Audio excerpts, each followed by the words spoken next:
and to educate all people in the techniques of spiritual life in order to check the imbalance of values in life and to achieve real unity and peace in the world. ISKCON సప్త ప్రయోజనాల్లో మొదటి ప్రయోజనం ఒక క్రమ పద్ధతిలో ఆధ్యాత్మిక జ్ఞానాన్ని సమాజంలో భారీ స్థాయిలో ప్రచారం చేయడం, సమాజంలో వ్యక్తుల విలువల్లో ఉన్నటువంటి అసమానతలను వారే సరిదిద్దుకునే విధంగా వారికి ఆధ్యాత్మిక మెలకువలను బోధించడం, సమాజంలో ప్రజలందరి మధ్య నిజమైనటువంటి శాంతిని సమైక్యతను తీసుకొని రావడం. So we have been discussing pastimes of Lord Krishna killing the demons in Vrindavan. First we discussed Putana, then Shakadasura, then Trinavarta, and yesterday we discussed Yamala Arjuna trees, there's Nalakura and Manigriva, how they got liberated. Today we'll discuss Vatsasura.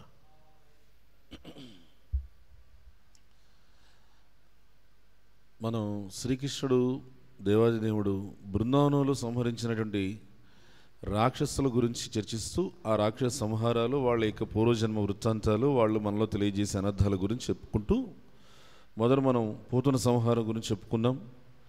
తర్వాత శకటాసుర భంజనం, తర్వాత తృణావర్త సంహారం, నిన్న యమలార్జున వృక్షాల యొక్క విమోచనం, శాప విమోచనం. అంటే నలకుబేర మణిగిరివ వాళ్ళిద్దరు కుబేరుని కుమారులు, వాళ్ళు ఏ విధంగా శాప విముక్తి పొందారనేది చెప్పుకున్నాము. ఈ రోజున మనము బకాసుర సంహారం గురించి చెప్పుకున్నాం. వత్సాసుర సంహారం గురించి మనం చెప్పుకుందాం. We are going the chronological order, in orderly how Krishna killed all the demons. అంటే మనం ఒక క్రమ పద్ధతిలో వెళ్తున్నాం.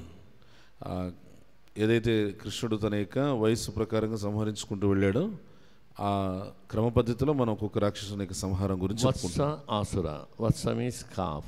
Asura, a demon. A demon who came in form of a calf. Vatsasura అంటే వత్స అసుర. వత్స అంటే దూడ రూపంలో వచ్చినటువంటి రాక్షసుడు. Right? Comes planning to kill Krishna somehow or other, sending demons one by one, but all the demons getting killed, rather we can say not getting killed, got liberated. కంసుడేమో కృష్ణుని సంహరించాలని చెప్పి తన దగ్గర ఉన్న రాక్షసులందరినీ ఒక్కొక్కరిని వరుసగా పంపిస్తున్నాడు. వాళ్ళంతా బృందావనం వెళ్ళి కృష్ణుడితో తలపడుతున్నారు.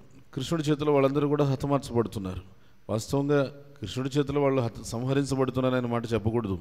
కృష్ణుడి చేతిలో వాళ్ళంతా కూడా ముక్తిగా వెంచబడుతున్నారు. Just Krishna's touch, everything is auspicious. Krishna's touch, everything is auspicious. In the demons, they get liberated, but not in the spiritual world. They get a liberation like Sayujya Mukti. ఎందుకంటే కృష్ణుడి స్పర్శ చాలు. కృష్ణుడి యొక్క స్పర్శ చేత ఏ జీవైనా కూడా ఉద్ధరించబడతాడు, ఏ జీవైనా ముక్తిగా గావించబడతాడు. కృష్ణుడి చేతిలో సంహరించబడిన రాక్షసులందరూ కూడా ముక్తికి పొందారు. అయితే వాళ్ళు పొందిన ముక్తి ఏమిటి అని అంటే భగవద్ధామలోకి ప్రవేశించేటువంటి ముక్తి కాదు, దాన్ని సాయుధ్య ముక్తి అంటారు. ఆ సాయుధ్య ముక్తిని పొందారు ఈ రాక్షసులందరూ. They get into Brahman platform. In the Brahman they are there.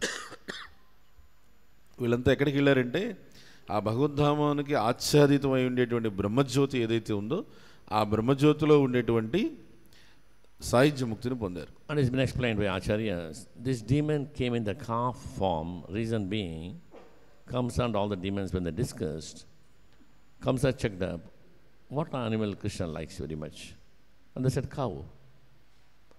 At the same time, this Vasasura also was not very confident that he can kill Krishna. Why? So many demons got killed. He was not confident. Then he said, I'll take the form of a Vatsa, a calf. And Kamsa said, fine, that's good actually. You know, he'll mistake you. You know, a calf, you know, he'll not recognize you. That way you can kill him very easily. ఇంకోటి ఏంటంటే కంసుడు వాళ్ళు బృందం అంతా కూడా కూర్చొని చర్చించారు. ఏమనంటే వెళ్ళిన వారు రాక్షసులు ఎవడు కానీ వెనక్కి తిరిగి రావట్లేదు, వెళ్ళిన వాళ్ళు వెళ్ళినట్లే వెళ్ళిపోతున్నారు. అందువల్ల మనం ఎలాంటి వాడిని పంపించాలి అని అంటే ముందు కృష్ణుడికి ఎవరెవరు ఇష్టం ఏంటి కనుక్కోండి అని అంటే కృష్ణుడికి దూడలు అంటే చాలా ఇష్టం. అయితే ఆ దూడ రూపంలోనే మనం రాక్షసుని పంపించాలి అనే ఒక ఆలోచన కంసుడు చేశాడు. అదే సమయంలో ఇతను కూడా ఈ వత్సాసురుడు ఇతని ఆలోచన కూడా ఎలా వచ్చిందంటే ఏ రాక్షసుడే కానీ బృందావనానికి వెళ్ళడమే కానీ ఒక్కడూ తిరిగి రాలేదు. ఇప్పుడు నేను వెళితే నేను నిజంగా కృష్ణుడిని సంహరించగలుగుతానా అనేది నాకు అనుమానమే. అందుకని దూడ రూపంలో వెళితే ఆ ఉండేటువంటి దూడలో కలిసిపోయేసి కృష్ణుడు దగ్గరగా ఉండి అకస్మాత్తుగా కృష్ణుడి మీద దాడి చేసి మాయోపాయం చేత కృష్ణుడిని సంహరించవచ్చులే అనుకున్నాడు. So this demon came as a calf in Vrindavan. With all the calves he mixed up actually. Nobody recognized, but Krishna, is the Supreme Lord, is a Paramatma. Immediately he knew, oh, fellow has come. A demon has come in form of a calf. అలా దూడ రూపంలో అతను బృందావనంలో వెళ్ళిపోయాడు. బృందావనానికి వెళ్ళిపోయి అక్కడ ఉన్నటువంటి దూడలో కలిసిపోయాడు.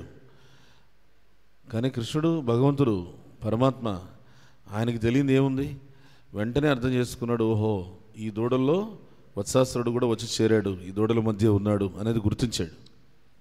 So Krishna, without alarming others, he quietly approached Vatsasura, caught him by the hind legs and tail, whirled him around with great force and hurled him into a tree, instantly killing him. కృష్ణుడు ఎక్కువ సమయం తీసుకోలే, ఎక్కువ తాత్సారం చేయలే, తిన్నగా వెళ్ళిపోయాడు ఆ వత్సాసురుడి దగ్గరికి. ఆ దూడ రాక్షసుడి దగ్గరికి వెళ్ళాడు. అకస్మాత్తుగా వెనక్కాళ్ళు పట్టుకున్నాడు. వెనక్కాళ్ళు పట్టుకొని గిరగిర గిరగిర గిరగిర గిరగిర తిప్పి విసిరి ఒక చెట్టుకేసి కొట్టాడు. ఆ దూడ రాక్షసుడు వెళ్ళి ఆ చెట్టుకి ఢీ కొట్టి కింద పడిపోయాడు, చనిపోయాడు. He fell down, the demon fell down from the tree and died. Many trees got crashed, they all fell down. And the boys checked, hey, what is this, Krishna? You killed a calf. What is this? The Krishna said, it's not calf, it's a demon. ఆ దూడ రాక్షసుడు వత్సాసురుడు ఆ చెట్టుకు ఢీకొట్టి ఆ చెట్టు కూలిపోయింది, అంత పెద్ద చెట్టు. ఇతను కింద పడి నేలపైన పడి చనిపోయాడు. గోపబాలురందరూ చూశారు, కృష్ణ ఏంటి నువ్వు చేసిన పని, దూడను చంపేస్తావా? హే అది దూడ కాదు, దూడ రూపంలో వచ్చిన రాక్షసుడు, అందుకే సంహరించాను అన్నాడు. What the case may be, you killed a calf. Maybe a demon came in form of a calf. And you're not supposed to kill actually. So now if you want to play with us, you should get purified. You should get purified. You should take bath in the holy rivers. The Lord, created Manasa Ganga. Through his mind, he brought Ganga Devi. He created this Manasa Ganga. We know that pool, that lake, Lord took bath there. Then he could join the devotees and played. అప్పుడు ఏమైందంటే వీళ్ళు అడిగారు, నువ్వు రాక్షసుని సంహరించావు సరే, కానీ దూడ రూపంలో వచ్చిన రాక్షసుని సంహరించావు అంటే ఆ దూడ రూపాన్ని సంహరించినట్టే కదా, అందువల్ల అది పాపం అవుతుంది.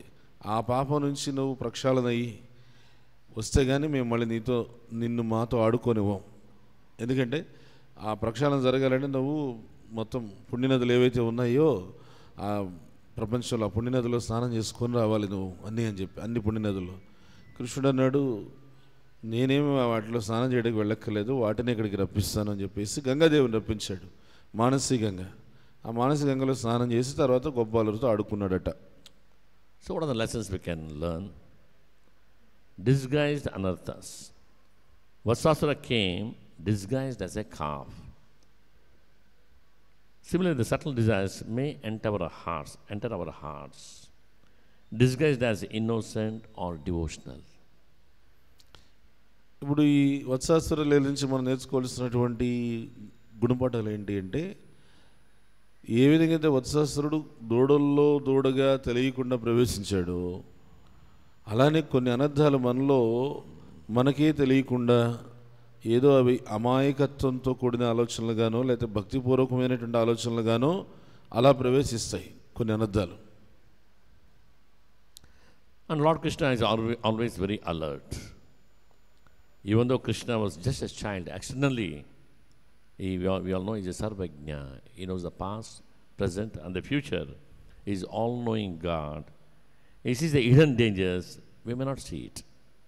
అని కృష్ణుడు గుర్తిస్తాడు. అది నీలో అంతర్లీనంగా గోప్యంగా దాగి ఉన్నటువంటి ఆ కోరికలు అనేటువంటి అనర్థాలని నువ్వు గుర్తించలేకపోవచ్చు, కానీ కృష్ణుడు గుర్తిస్తాడు. సర్వజ్ఞుడు, భూత భవిష్యత్తు వర్తమాన కాల సర్వకాల సర్వావస్థలు తెలిసినవాడు. నీకే తెలియనటువంటి నీలో ఉన్నటువంటి అనర్థాలనే కోరికలను ఆయన గుర్తిస్తాడు. So Krishna's duty is always protecting his devotees. Krishna protects his devotees from dangers even before they realize it.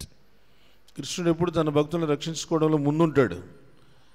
తన భక్తుడి హృదయంలో ఆ భక్తుడికే తెలియనటువంటి ఒక అనర్థం ఉంది అని చెప్పి తెలిసి అది తెలుసుకునే లోపలే ఆ అనర్థం నుంచి ఆ భక్తుని కాపాడుకుంటాడు. So Vatsasura represents the tendency to appear innocent while harboring harmful intentions. Even in devotional life, we must purify our motives. What is the motive? I'm doing bhajan, I'm doing seva. What is the motive behind?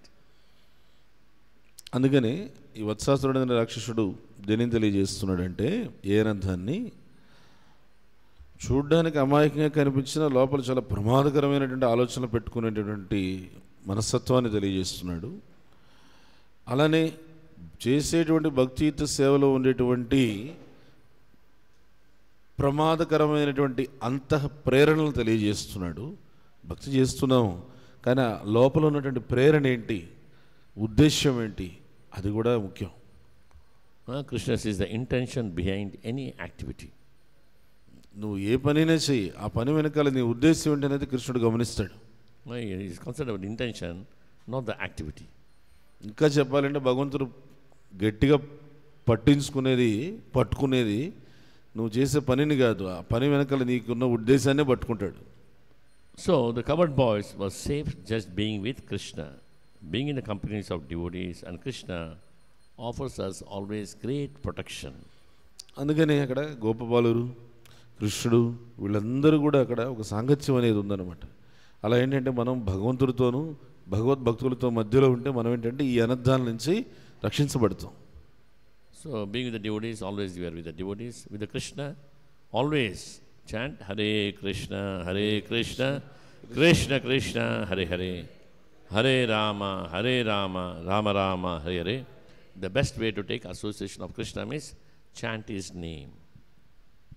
మరి భక్తులతో ఉండాలి అని అంటే భక్తులతో సన్నిహితమైనటువంటి స్నేహ సాంగత్యాన్ని కలిగి ఉండాలి.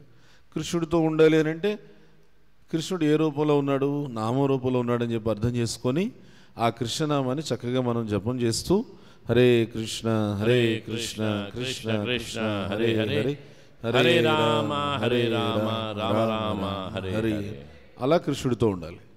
హరే కృష్ణ. అన్ని వాంఛలు తీర్చే కల్పవృక్షం వంటి వారు, పతితులను ఉద్ధరించేవారు, కృపాసాగరులైన వైష్ణవులందరికీ నా గౌరవపూర్వక ప్రణామాలు అర్పిస్తున్నాను. వాంఛా కల్పతరుభ్యస్య కృపాసింధుభ్యేవ చ పతితానాం పావనేభ్యో వైష్ణవేభ్యో.